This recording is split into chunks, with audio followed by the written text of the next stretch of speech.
A paz do Senhor, queridos irmãos, aqui é o pastor Eduardo. Graças a Deus, chegamos ao final de mais um trimestre da nossa Escola Bíblica Dominical e nós louvamos a Deus porque o Senhor tem nos dado graça, tem nos ensinado a sua palavra através dos seus servos em nossa congregação. E nesse trimestre, os 3 primeiros meses do ano de 2020, a classe dos adultos tem aprendido a respeito das lições ao longo do caminho. Esse é o tema da nossa revista e nós temos aprendido com a Bíblia Sagrada a partir dos registros que são feitos desde a saída do povo hebreu lá do Egito, onde era uma terra onde eles eram escravizados, durante toda a peregrinação que ali passaram pelos desertos e agora estão prestes a atravessar o Rio Jordão. Hoje, na 13ª lição dessa revista, vamos estudar exatamente este fato marcante na vida daquele povo, o momento em que eles estão prestes a atravessar o Rio Jordão. Eles passaram por grandes dificuldades, mas também passaram por momentos maravilhosos, onde o Senhor revelou o seu cuidado para com eles, onde o Senhor revelou ali a sua provisão e eles foram abençoados pelo Senhor. Mas aquela geração que havia saído do Egito por conta da sua desobediência, por conta da sua incredulidade, morreu ali no deserto. O Senhor fez surgir uma nova geração e agora também Moisés, que era o líder daquele povo, está morto. Deus então agora suscita um novo líder. Deus levanta agora uma nova liderança, Josué. Josué está prestes a liderar aquele povo num momento tão marcante da história de Israel, que é a travessia do Rio Jordão, e aonde eles iniciarão a tomada de posse da terra que o Senhor havia prometido. Por isso, o texto que nós teremos como base hoje está em Josué, capítulo 1. O texto áureo da lição está em Josué, capítulo 1. E também nós vamos tratar também a respeito do capítulo 3 e do capítulo 4, que falam especificamente a respeito da travessia, do momento da preparação. Josué capítulo 1, que é o texto que nós vamos ler, o versículo 11 diz assim: percorram o acampamento e ordenem ao povo que preparem as provisões.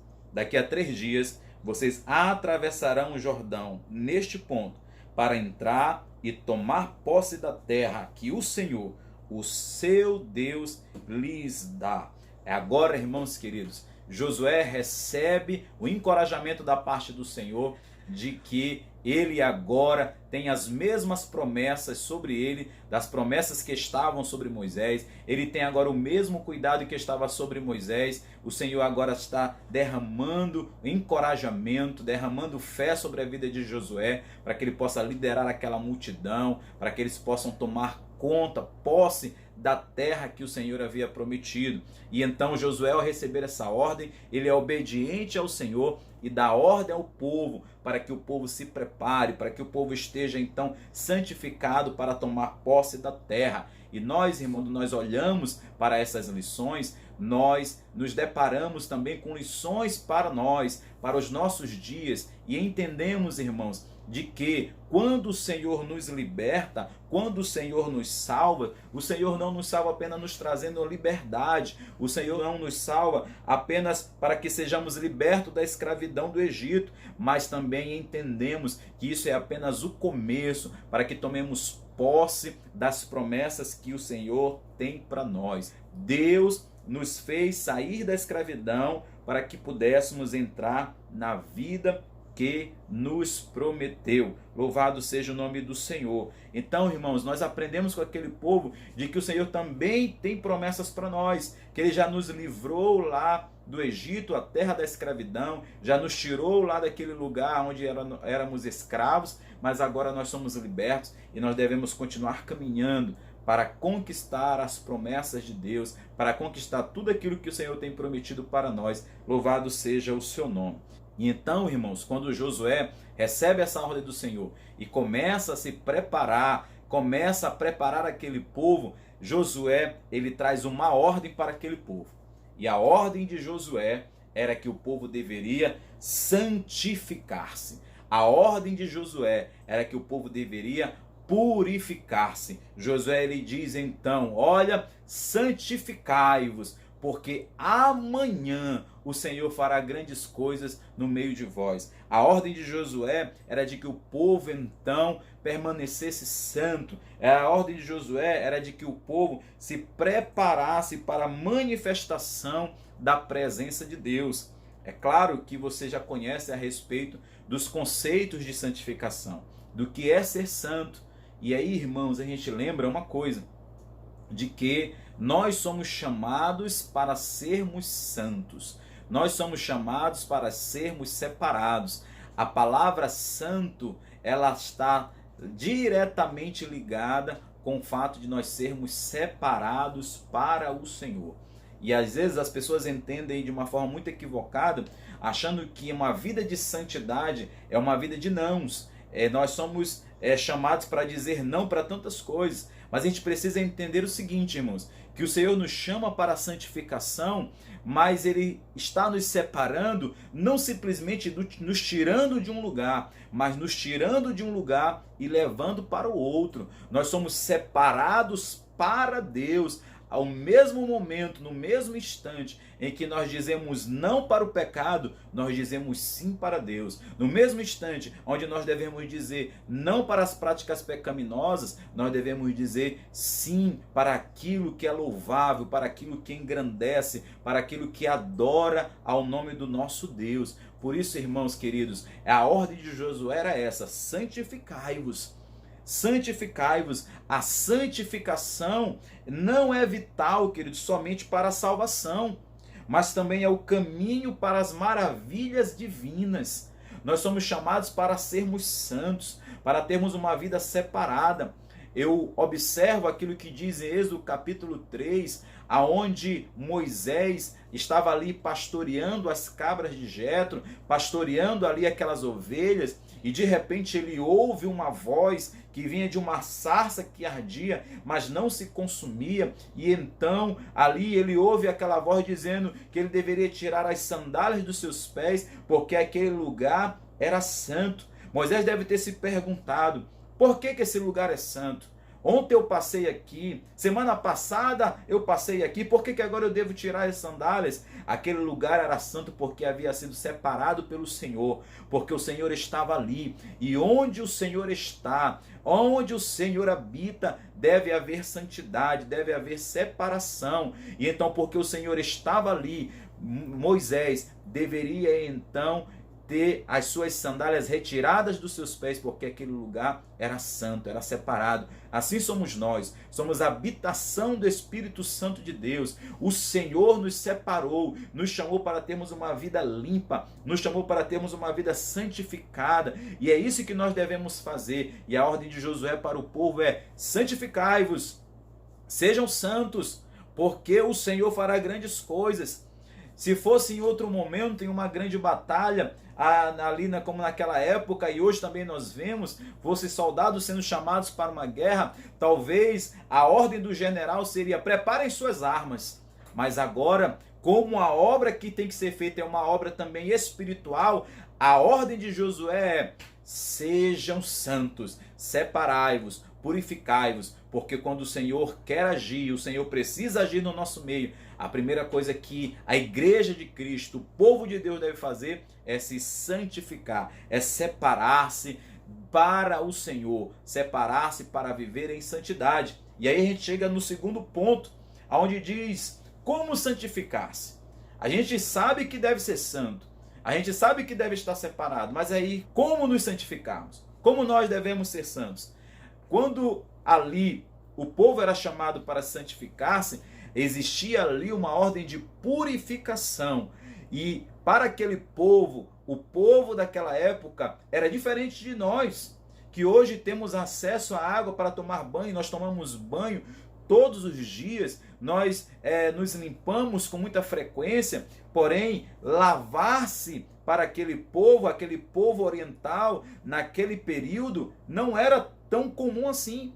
Então o que Josué estava dizendo é: lavem as suas vestes, tomem banho, se purifiquem, amanhã o Senhor fará grandes coisas no meio de vós. E a gente vai observar isso, Jacó, quando ele voltou para Betel, a gente vai ver lá em Gênesis capítulo 35, versículos de 1 a 3, que Jacó lavou as suas vestes. A gente vai observar que Davi, depois que confessou o seu pecado, a Bíblia diz que ele banhou-se, trocou de roupa e adorou o Senhor. Isso está registrado em 2 Samuel, capítulo 12, versículo 20. Então a gente percebe que havia um costume no meio do povo de que se algo precisava ser santificado, purificado, era necessário então que aquilo que representava sujeira deveria ser deixado de lado. E então novas vestes deveriam ser colocadas. E para isso as pessoas precisavam ser purificadas, serem limpas literalmente, deveriam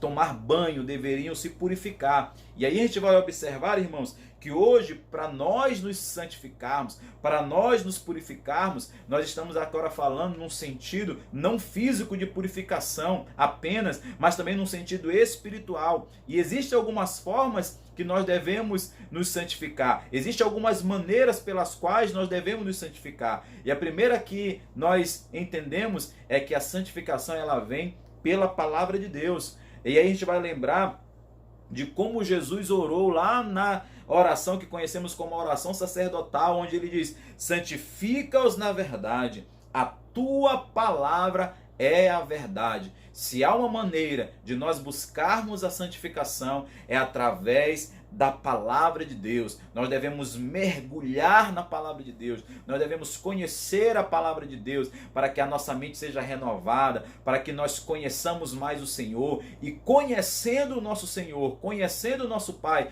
nós então vamos ansiar em querer ser parecido com Ele, estarmos parecidos cada vez mais com o Senhor, porque o nosso alvo é ser parecido com Cristo. Esse é o nosso objetivo, é ser parecido com o Senhor Jesus. Então, nós devemos buscar a santificação pela palavra de Deus. Mas existe outra forma, que é uma forma que nós já conhecemos, que somos purificados. É uma santificação no sentido de ser instantaneamente purificado. É a purificação pelo sangue de Jesus. Nós que somos salvos pelo sangue do Cordeiro de Deus que foi derramado na cruz, nós somos purificados, santificados pelo sangue de Jesus. É por isso que o escritor aos Hebreus vai dizer, lá em Hebreus capítulo 13, versículo 12, e por isso também Jesus, para santificar o povo pelo seu próprio sangue, padeceu fora da porta. Nós somos santificados porque o Cordeiro de Deus, Jesus Cristo,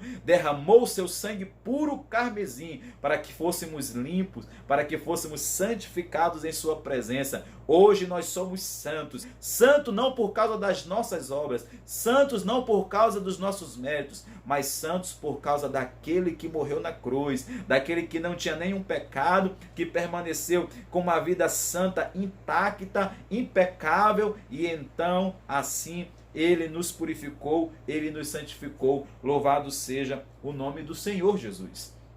E o propósito da santificação? Qual é o propósito? Nós já sabemos que a ordem de Josué era de que o povo deveria se santificar, deveria se purificar.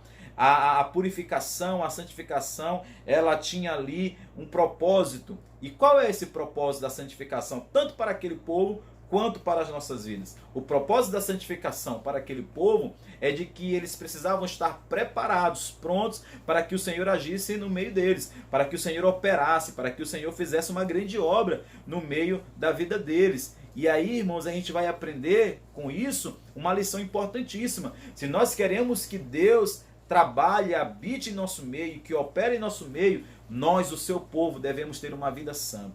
Nós, o seu povo, devemos ter uma vida pura. Nós devemos procurar a santificação. E o propósito da purificação, irmãos, é que nós vejamos a Deus. O escritor aos Hebreus, no capítulo 12, no versículo 14, ele destaca que sem santificação ninguém verá o Senhor.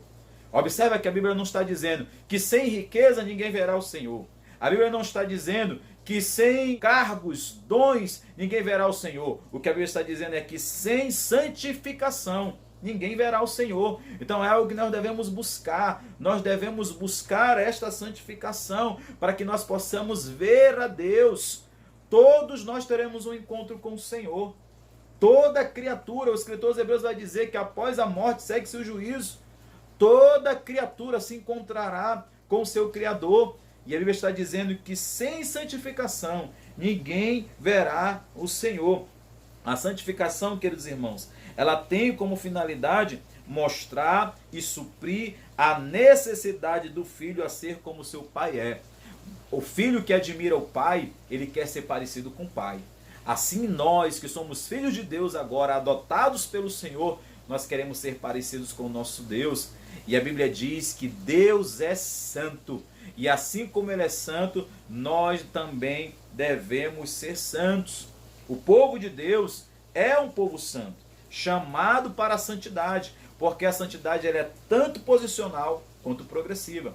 A partir do momento que somos santos posicionalmente, porque o sangue de Jesus nos purifica de todo pecado, e nós somos agora santificados na sua presença, também a santificação é um processo. A cada dia eu devo me tornar mais santo. Hoje eu devo ser mais santo do que ontem. Amanhã eu devo ser mais santo do que hoje. E assim deve acontecer. Nós somos santos tanto posicionalmente agora, mas nós devemos também nos santificar na questão do processo, processualmente. E esse mesmo Deus que trabalha por nós na redenção, trabalha em nós na santificação. Tem gente que desiste de batalhar por sua santificação. Ei, irmão, deixa eu te dizer uma coisa. Nós somos santificados por Cristo, por aquilo que Ele fez. E esse mesmo Deus que começou a obra, Ele há de terminar, diz assim a palavra do Senhor. E se Ele há de terminar porque Ele começou a obra de santificação nas nossas vidas, Ele vai dar continuidade a esta obra. Então nós devemos confiar de que devemos continuar lutando para ter uma vida de santificação. E uma vida de santificação, como o propósito que devemos ter na nossa vida, é uma condição para as maravilhas de Deus. Quando Josué deu uma ordem, santificai-vos hoje, porque amanhã o Senhor fará proezas no meio de vós, maravilhas no meio de vós. O que Josué estava dizendo para aquele povo é de que se eles não se santificassem, correria o risco de alguma coisa acontecer ali, daquilo que eles não estavam esperando. Eles tinham um desafio a enfrentar.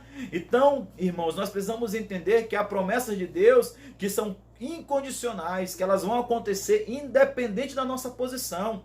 Uma delas é a volta de Cristo. Mas existem promessas que são condicionais, que dependem da nossa posição, não para que haja méritos em nós, mas para que haja uma preparação em nós. Nós somos chamados para sermos santos, porque é necessário que haja uma preparação para vermos, para experimentarmos as maravilhas do Senhor. E o que nos impede, irmãos, de vermos grandes maravilhas da parte de Deus é o pecado. O pecado nos afasta de Deus e atrai sobre nós vergonha. O pecado, ele nos afasta cada dia mais de Deus, mas a santificação é o caminho da comunhão e da honra. A santificação é o caminho que nos aproxima de Cristo. A santificação é o caminho que nos aproxima do Senhor. É por isso que o profeta Amós, ele profetizou dizendo: prepara-te, ó Israel, para te encontrares com o teu Deus. Nós devemos estar preparados. É por isso que o Senhor nos chama para termos uma vida santa. Aquele povo se purificou, se preparou, porque eles sabiam que o Senhor iria fazer uma grande obra ali no dia seguinte, que era atravessá-los por aquele rio caudaloso, por aquele rio que estava diante deles, e eles precisavam atravessar. E daí nós chegamos ao segundo ponto da lição. A travessia do Jordão confirmaria a presença de Deus no meio do seu povo. Este ponto, irmãos, ele vai tratar a respeito da presença do Senhor ali no meio do povo hebreu. E a gente só vai perceber essa presença porque primeiro houve uma obediência à ordem de Josué, que era que o povo se tornasse ou se purificasse, era que o povo se tornasse cada vez mais santo, se purificasse naquele momento. A presença de Deus agora estava ali representada por aquela arca, a arca da aliança que estava no meio deles. E a presença de Deus, irmãos, estava ali no sentido de trazer um estímulo à fé daquelas pessoas, um encorajamento à fé daqueles irmãos que estavam ali prestes a passar por aquele momento tão grandioso. Isso significa, irmãos, que o Senhor está sempre conosco e Ele sempre vai adiante do seu povo, sempre vai abrindo o caminho. Se o seu povo estiver numa posição e num processo de santificação, o Senhor vai adiante de nós. Aquela arca estava representando a presença de Deus no meio do povo. E assim também a presença do Senhor está no meio da igreja. O Senhor está no meio do seu povo, de uma igreja santa, de uma igreja imaculada, de uma igreja que de fato é fiel ao Senhor e que busca a santidade. A vitória de Israel sobre os seus inimigos não seria resultado de seus esforços humanos, mas da intervenção divina. Aquele povo tinha que entender de que a vitória deles não seria porque eles eram agora um povo diferente. Não, mas eles estavam entendendo agora ali que a vitória seria garantida porque o Senhor estava no meio deles. O Senhor estava ali. Era a intervenção de Deus que faria com que eles fossem vitoriosos. Assim, irmãos, a gente aprende que as maravilhas divinas deveriam ser precedidas pela santificação do seu povo. Você quer ver maravilha no meio da sua casa? Você quer ver maravilha no meio da sua família? Você quer ver maravilha nos dias que estamos vivendo hoje? Santificai-vos. Você quer ver maravilhas na igreja? Santificai-vos. Vamos buscar a santificação, vamos buscar arrependimento, vamos nos humilhar diante da presença de Deus, para que o Senhor tenha misericórdia de nós, nos visite na sua bondade e então nós vejamos maravilhas no meio do seu povo. Irmãos, quando Josué, ele vai lá no versículo 10 do capítulo 3, se referir nisto, ele está querendo dizer que é a arca da aliança. Se você observar bem o versículo 11, você vai ver que Josué ele focava na verdade de que a batalha é do Senhor. O que Josué estava dizendo é que o que sustentava aquele povo era a presença de Deus, era o Senhor no meio daquele povo. E o que sustém os crentes hoje é a presença de Deus, enquanto único Deus vivente, independentemente do que a vida possa trazer. Então o segredo é manter-se concentrado na sua presença e confiar nele. Nos mantenhamos concentrados na presença de Deus e confiemos nele. Louvado seja Deus. Você crê então que milagres ainda possam acontecer? E que milagres semelhantes àqueles possam acontecer? Nós cremos. Nós cremos que o nosso Deus não mudou, que Ele é o mesmo, que Ele continua fazendo milagres. E há muitas experiências no campo missionário a respeito de milagres que o Senhor faz. Se você não conhece experiências de algo maravilhoso, de sinais maravilhosos, converse com missionários que estão ali na frente da batalha e veem milagres maravilhosos. É claro que na nossa vida cotidiana nós temos percebido vários milagres. O pão de cada dia na nossa mesa são milagres. Mas a gente precisa entender que há milagres maravilhosos, grandiosos. Há grandes maravilhas que o Senhor ainda opera. E a gente precisa crer e ensinar que isso ainda acontece. Nós cremos que os milagres ainda acontecem. E os milagres acontecerão em nossa vida e alcançarão a vida de outros se nós nos santificarmos como resultado de uma vida santificada no Senhor. Deus, Ele opera maravilhas. Enquanto o pecado, ele vai nos afastar de Deus. É por isso que nós devemos focar. É por isso que nós devemos pensar em ter uma vida santa, para que nós possamos ver as maravilhas do Senhor no nosso meio. O pecado, ele vai, na verdade, só nos trazer vergonha e dor, mas a santificação vai nos levar a experimentarmos o sobrenatural de Deus. É por isso que nós devemos buscar a santidade, para que possamos viver o sobrenatural de Deus. Será que não é por conta disso, irmãos, que nós não temos visto tantos milagres? Será que é por conta disso que estamos vivendo esses dias maus? Será que não é porque a igreja, o povo de Deus, precisa buscar uma vida santa? Precisamos abandonar aquilo que nos afasta de Deus? Será que não é porque nós precisamos chorar mais na presença do Senhor? Será que não é porque nós precisamos nos humilhar mais na presença de Deus que está acontecendo tudo isso que está acontecendo? Se nós queremos ver o nosso povo, a nossa nação, livre de todas as pestes, de todo o mal, nós precisamos lembrar, irmãos, que devemos ter uma vida santa. Nós precisamos lembrar que o Senhor ainda vai operar no meio do seu povo, porque o seu poder não mudou. O seu poder não mudou. E aí a gente chega agora no terceiro ponto, o último ponto da lição, onde vai dizer que a travessia do Jordão é um memorial de fé para as gerações futuras. O povo então vê o Senhor ali diante deles, representado pela Arca da Aliança. Eles começam ali também a caminhar. O Senhor faz um grande milagre. O rio Jordão se abre. Eles passam ali a pés enxutos. E o Senhor dará uma ordem a Josué, que deveriam ali fazer um memorial.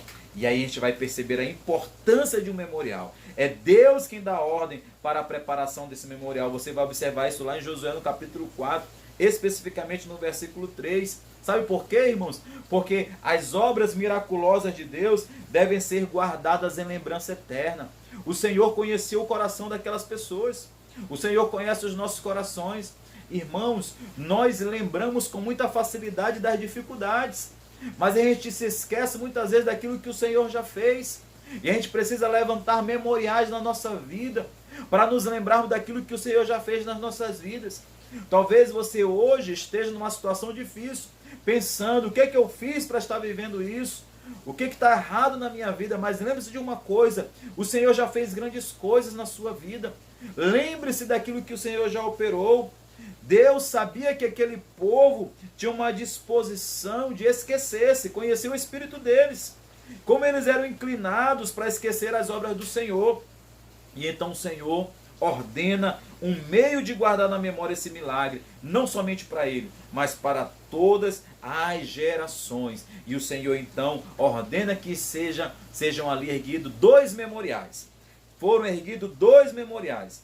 O povo ali, ao erguer aqueles memoriais, e um deles foi erguido no meio do rio, que ficaria submerso quando as águas voltassem ao normais, o Senhor estava ensinando uma lição para aquelas pessoas, que eles haviam rompido com o passado e que não deveriam jamais pensar em voltar. O monumento que foi erguido ali no fundo daquele rio lembrava ao povo de que a sua vida antiga havia sido sepultada, assim como nós. Quando somos batizados nas águas, nós somos sepultados ali, o velho homem é sepultado. Nós ali vemos na Bíblia Sagrada que aquele memorial que estava sendo feito ali no meio daquele rio, no fundo daquele rio, que seria coberto pelas águas, o Senhor estava dizendo, prepare esse memorial aí, para que representem ali a vida antiga que agora está sepultada. Um outro memorial que foi feito, foi colocado lá em Gilgal, que veio se tornar depois o primeiro território conquistado de Canaã, o primeiro território que o povo de Deus conquistou. Lá na frente a gente vai ver que Gilgal torna-se um importante centro de Israel, um local onde a nação coroou o seu primeiro rei. Isso está registrado lá em 1 Samuel capítulo 11. E aí a gente aprende também, queridos, que o Senhor, quando nos ordena a levantarmos memorial, assim como fez com aquele povo, é para que também nós transmitamos aquilo que o Senhor fez às gerações que virão. O Senhor deu uma ordem para que fosse erguido o memorial, para que aquele povo lembrasse, mas também para que eles pudessem ensinar às gerações que viriam daquilo que o Senhor fez. Precisamos transmitir às novas gerações os feitos de Deus. Os israelitas, eles acreditavam na importância e eram dirigidos por Deus para ensinar às gerações seguintes a respeito do seu relacionamento com Deus, a respeito do seu relacionamento especial com aquele povo. E agora também nós somos chamados a fazer isso. E nós devemos ensinar os nossos filhos, devemos ensinar os adolescentes a respeito daquilo que o Senhor já fez. Dizer, olha, o Senhor fez isso. Diga aos seus filhos tantas coisas maravilhosas que o Senhor já fez na sua vida, na vida da sua família, para que ele entenda que Deus ainda é um Deus de milagres. Se nós, irmãos, reunirmos todos os memoriais e os grandes feitos do Senhor em nosso favor, nós vamos chegar a uma seguinte conclusão, que nos ensina aquele belo hino da harpa, onde diz, quantas bênçãos, diga quantas são, recebidas da divina mão, e dize-as todas de uma vez, e verás surpreso quanto Deus já fez, quantas coisas o Senhor fez por nós. Comece a listar e você vai ver tantas maravilhas que o Senhor tem feito por nós. Louvado seja o seu nome. Portanto, meus irmãos, nós chegamos ao final desta lição aprendendo muitas coisas para as nossas vidas. E a gente conclui dizendo o seguinte, que Deus, Ele nos faz sair da escravidão para nos conduzir a uma terra prometida.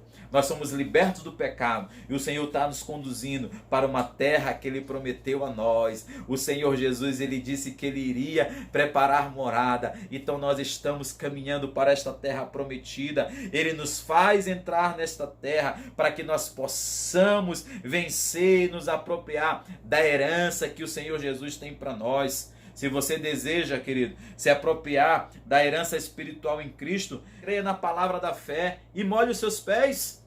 Caminhar é conosco. Abrir o mar, neste caso, abrir o rio, é com Deus. Dê um passo, Deus abrirá caminho para você. Deus vai abrir caminho para nós, irmãos. Continuemos caminhando, porque o nosso Deus é fiel, o nosso Deus é maravilhoso, o nosso Deus é digno de honra, de glória e de louvor. Que Deus te abençoe, meu irmão.